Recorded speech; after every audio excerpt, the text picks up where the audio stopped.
With early voting underway in Queensland for the local government elections, Q Shelter, the state's top housing and homelessness organisation, addressed letters to mayoral and councillor candidates across all 77 of Queensland's local government areas. Well, joining me live is Fiona Caniglia, the Executive Director of Q Shelter. Fiona, thank you so much for joining us and good afternoon.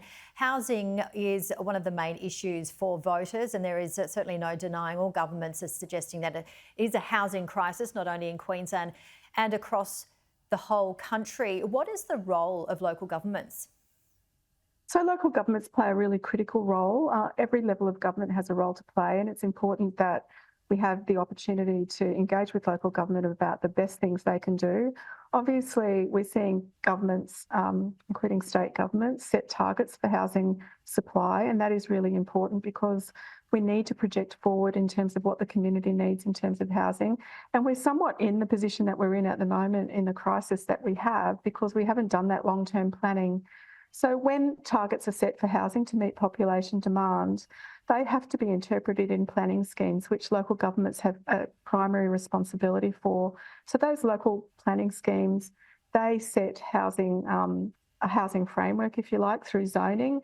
They establish the other uses that communities need, like commercial space, retail space, community infrastructure, a whole range of other ways in which planning schemes play a critical role in making communities places that are great to live in.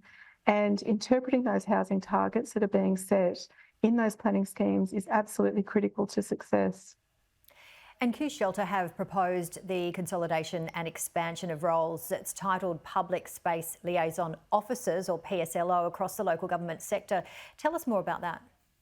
Look, in some of the councils where there's larger populations, these roles have played a really valuable part in engaging with people in the community, in parks, on streets. And of course, in that process, they meet homeless people and they have become very well connected to local community services to assist people who perhaps need assistance by connecting them up with opportunities to be supported and to be helped. So those public space liaison officers are a jewel in the crown, really. They help councils interface with members of the public, including homeless people. And Fiona, did Q Shelter welcome any of the ideas from recent policies put forward by any of the governments? Look, we are really thrilled that at the national level and at the state level there are significant opportunities for investment in social and affordable housing. And those funds, both at the national and the state level, are working together through community housing providers, which are not-for-profit providers. They build homes and they also deliver those homes through tenancy and property management, and they deliver those homes to people on lower and middle incomes. So when there is funding available, it obviously creates opportunities for growth in that supply of social and affordable housing. And of course, we're pleased to see that.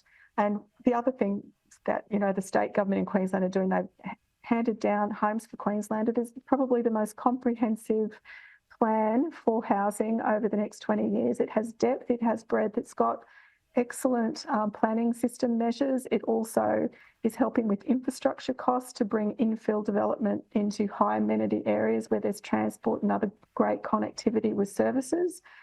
This plan is really important, and it's also put resources into the immediate problem of helping people who are currently homeless or imminently at risk of homelessness through extra service delivery. And tell us what Q Shelter is asking for from governments. So obviously we need investment.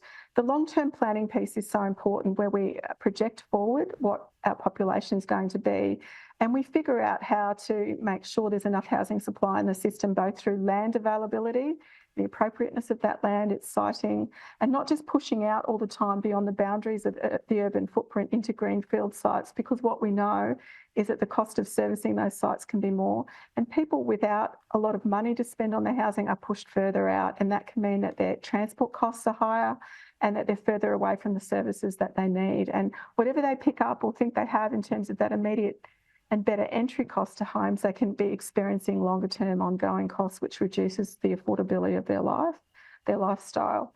So it's really important that we get that population projection piece right, and that all levels of government are doing really robust planning to make sure that we have enough homes in the pipeline over the next 20 years to meet population demand. We also think there's a current challenge. It's hard to build homes quickly. It takes time. which is why we've also been calling for a systematic way of finding any latent capacity in the system, whether that's through incentivising short-term rentals back into the long-term rental market, whether it's finding properties that are either already housing but could be better utilised, or buildings that could be adapted so that we've got a quicker, immediate option for people who need solutions now. And we are really being champions of modern methods of construction to speed up the construction process, to reduce the cost of construction, to increase the workforce because of these new methods of construction attracting a broader workforce as well. It's very important that we embrace technology, build homes faster and more cheaply.